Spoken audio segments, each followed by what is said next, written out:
गंदे आदमी को जेल तो भिजवा दिया मैंने, लेकिन अगर ऐसे दुष्कर्म रोकने हैं तो मुझे नए मजबूत कानून बनाने पर काम करना चाहिए।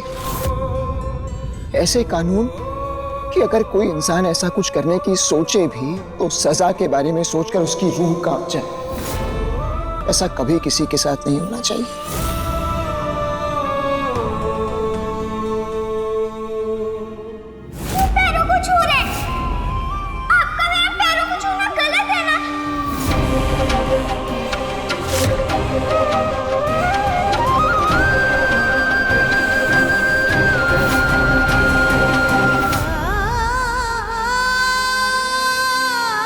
वंदिता, वंदिता,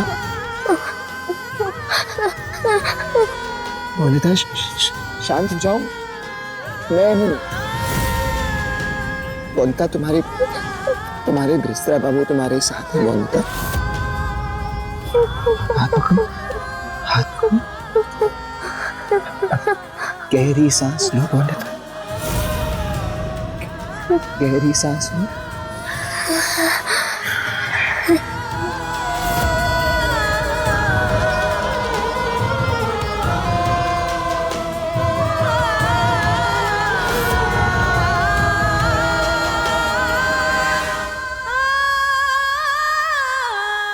शांत हो जाओ। कुछ कहना चाहती हूँ मुझसे? कुछ पूछना चाहती हूँ? वंदिता, मन में कोई भी शंका हो तो मुझे बताओ। कोई सवाल पूछना है तो पूछो। अपने मन में कुछ दबाए मत रखो वंदिता, कुछ नहीं। मुझे हर अनजान आदमी से डरना चाहिए पति बाबू? क्या लड़कियों को आदमी से दूरी बना के रखना चाहिए? पास नहीं जाना चाहिए उनके?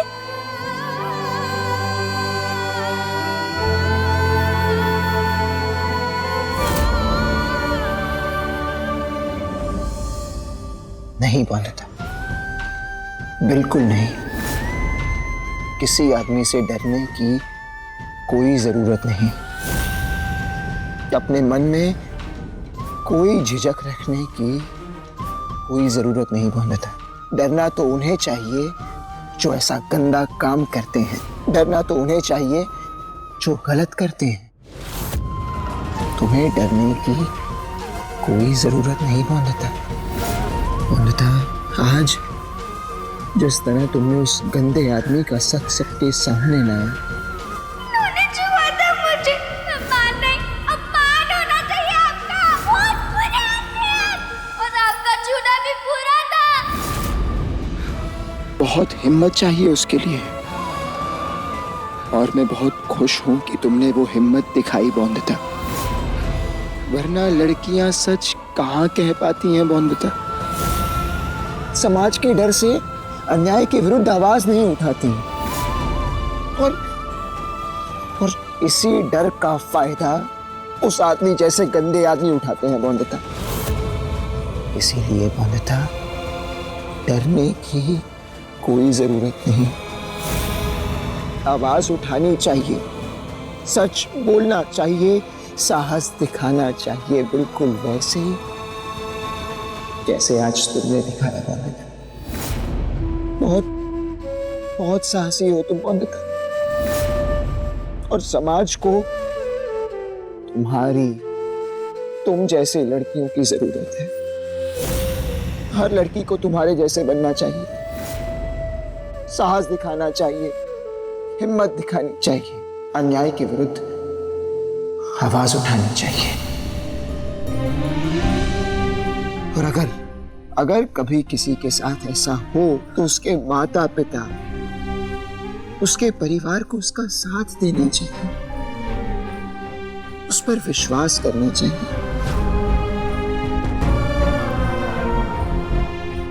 ऐसे ना जैसे आपने मुझ पे विश्वास किया पति बाबू। वंदिता, वंदिता, मैं तो हमेशा तुम पर विश्वास करता हूँ और हमेशा करूंगा। हमेशा तुम्हारे साथ खड़ा रहूंगा।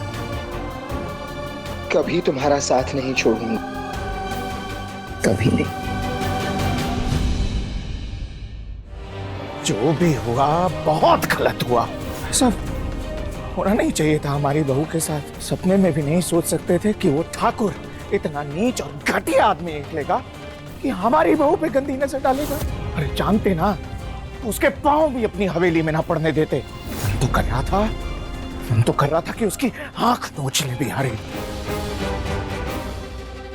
बात बाहर न जाए इसीलिए पुलिस वालों को कह दिया कि खबर बाहर नहीं फैलनी चाहिए। वो चौधरियों के घर के बाद जो है,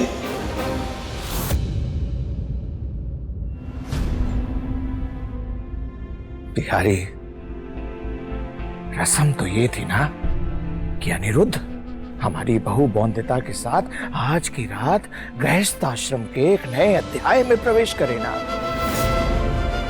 पर ये तो यहाँ माँ की तरह बहू को लोरी गा के सुला रहा है। अरे ऐसे कभी पूर्ण रूप से पति पत्नी वाला रिश्ता बना पाएंगे क्या, ये बताओ? ये जोड़ी अलग और अनोखी ही बनाई है भगवान जी ने, बड़े मालिक। चुप करो। क्या अनोखी बनाई?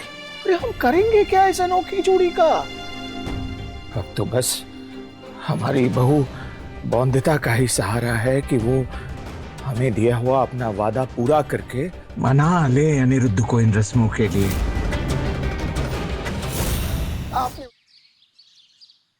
रात भर नींद नहीं आई, पता नहीं क्या हुआ होगा रात को। तो ये लड़का भी ना हमारा अनिरुद्ध कुछ नहीं समझता है। अरे शादी ब्याह ये सिर्फ मन का बंधन थोड़ी ना होता है। अब जीवन भर का रिश्ता बनाए रखना है तो पति पत्नी के रिश्ते के हर रूप हर पहलू को समझना निभाना पड़ता है ना। छोटा मुंह बड़ी बात मालिक। आपने तो हर संभव कोशिश करके देख ली। बरिस्टर बाबू के लड्डू में जड़ी बूटी भी मिलवाई ताकि वो शांत रहे, चुपचाप सारी रस्में करें, दोनों पति पत्नी एक साथ एक कमरे में जाए। पर मालिक बिहारी,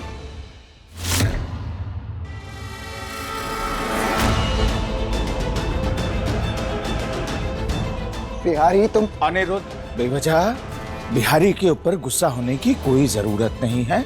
इसने जो भी किया है हमारे कहने पर किया है। हाँ हाँ, और हमने इसलिए कहा क्योंकि हम चाहते हैं कि तुम और हमारी बहू बौंदिता अपने रिश्ते में अगला कदम बढ़ाए। काका, मेरे वैवाहिक जीवन को लेके ये कैसी जिद है आपकी? आप जानते हैं अगर कल समय रहते मुझे होश नहीं आता तो आप जानते हैं ना क्या हो सकता था। काका, रीति रस्में इतनी जरूरी है क्या? इतनी जरूरी है कि उन्हें पूरा करने के लिए आप किसी भी हद तक गिर सकते हैं। और रस्में भी कैसी काका? बौंदिता छोटी बच्ची है, अभी अभी महावरी शुरू हुई है उसकी।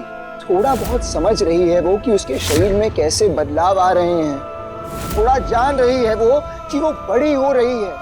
और आप इस कच्ची उम्र में उससे रीति रस्में पूरी करवाना चाहते हैं, उससे अपना वंश आगे बढ़वाना चाहते हैं। काका, काका, बौंदिता बच्ची है, गीली मिट्टी से सांचे बनते हैं क्या भला? आपने उसे कहा कि रस्मों में बैठो, वो बैठ गई, बिना जाने बिना समझे वो आपकी बात मानती गई। काका, इसीलिए मैं चाहता था कि सुमति माँ यहाँ आए। वो यहाँ आती, वो बौंदिता को समझती, बौंदिता को समझाती, और बौंदिता आपके कहे पर कुछ भी नहीं करती। पर दुर्भाग्य ऐसा कि सुमति माँ भी नहीं मिल रही। पता नहीं कहाँ है वो। पता नहीं चल पा रहा मतलब? हमने तो सुना था कि वो तीर्थ यात्रा पर गई हैं। तीर्थ से तो कब की वापस आ चुकी सुमति माँ। यहाँ तक कि तुलसीपुर भी आई थी बौंदिता से मिलने। पता नहीं ऐसा क्या हो गया कि तुलसीपुर आने के बावजूद बौंदिता से मिली नहीं सुमति माँ। अचानक से कहीं गायब हो गई। गायब हो गई? और लौटकर अपने गांव भी नहीं गई। अब आप ही बताइए, मैं बौंदिता से क्या कहता? कहाँ चली गई उसकी सुमति माँ? जिंदा भी है या?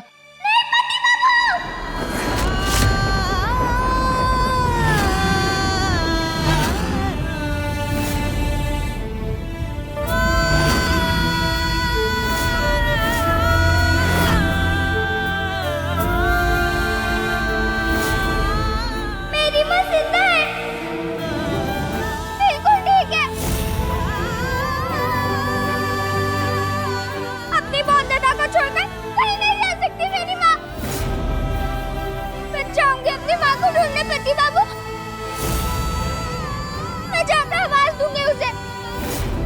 अब देखना पति बाबू, वो जहाँ पे भी होगी अपनी बॉन्दिता की आवाज सुनकर दौड़ी चली आएगी, गले लगा लेगी मुझे, वो प्यार करेगी मुझे, प्यार से मेरे गाल को खींचेगी और कहेगी कि रसगुल्ला खाकर मेरे गाल भी फूल हो गए रसगुल्ला की तरह। अब देखना पति बाबू, अभी आ जाएगी मेरी माँ मेरी आवाज सुनकर। सुबह हो गई है, कहाँ है बॉन्दिता की माँ? तुमने तो कहा था कि तुम्हारे माँ बाबा उसको लेकर आएंगे, अभी तक तो दिखा नहीं मुझे कोई। वो जिंदा तो थी, पर मतलब है जिंदा, अभी नहीं है शायद। तुम्हारा दिमाग खराब हो रखा है क्या? कभी कहती हो कि जिंदा है, कभी कहती हो मर गई है। देखो, गलती मेरी है जो मैंने तुम पर विश्वास किया।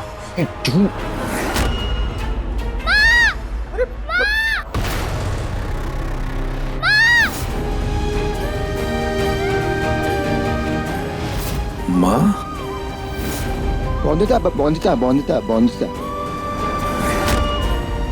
मैं दोबारा जाऊंगा सुमति माँ को ढूंढने।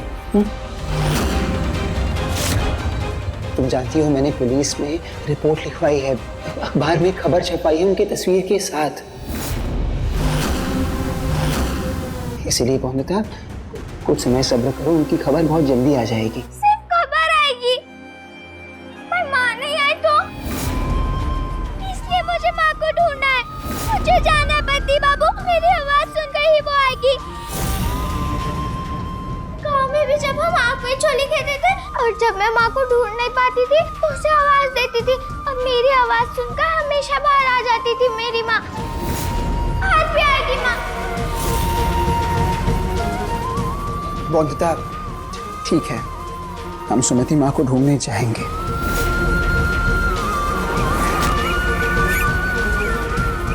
लेकिन तुम अकेले नहीं जाओगी, मैं तुम्हारे साथ चलूंगा।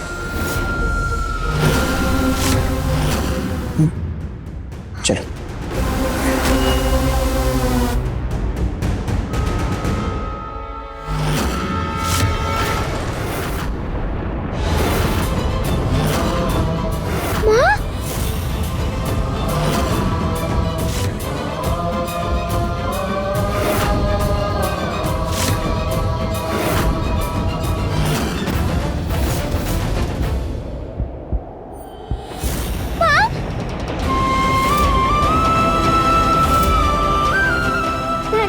दुर्गा माँ कि आपने मेरी माँ को सही सलामत मेरे पास भेज दिया।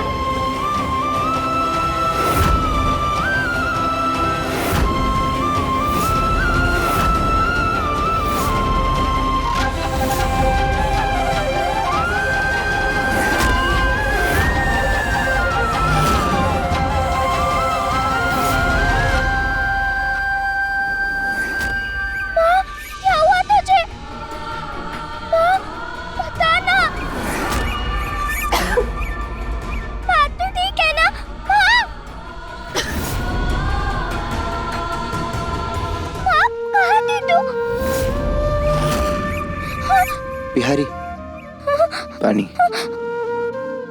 ऐसी हालत कैसे हुई माँ? बताना माँ। अब सुमति पीशी के आने से सारा राज खुल जाएगा। तुम ठीक तो है ना?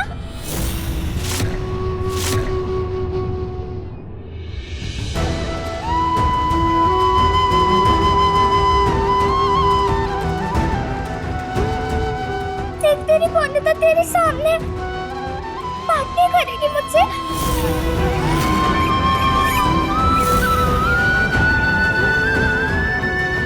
माँ तो कुछ बोल क्यों नहीं रही है?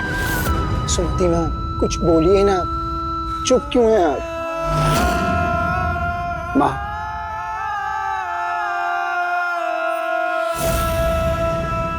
आपको बॉन्दिता की कसम है, बताइए हमें क्या हुआ है आपके साथ। देखिए मैं जानता हूँ कि आप तीर्थ से बहुत पहले लौट चुकी थी। मैं ये भी जानता हूँ कि आप बॉन्दिता से मिलने तुलसीपुर आई थी। कुछ दिन पहले वो तुलसीपुर गई थी आम के बगीचे के पैसे देने, फिर लौटी नहीं। लेकिन आप बौद्धता से क्यों नहीं मिल पाई, ये जानना चाहता हूँ मैं।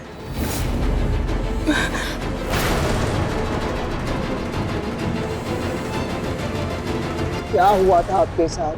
कहाँ चली गई थी आप? कुछ तो बताइए माँ। आपको बौद्धता की कसम है, कोई बात छुपाइए मत प्लीज।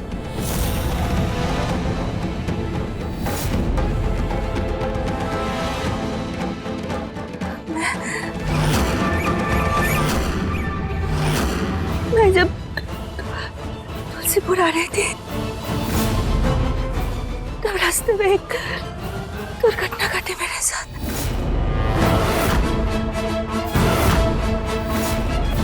कैसी दुर्घटना? मोटर गाड़ी ने मुझे धक्का मार दिया था।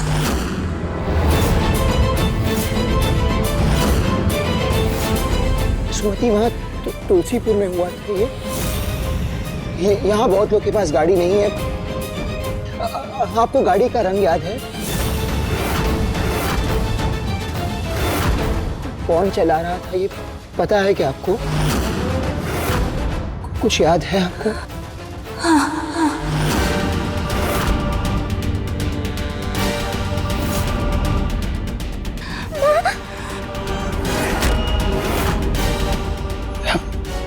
बोलिए सुमति माँ।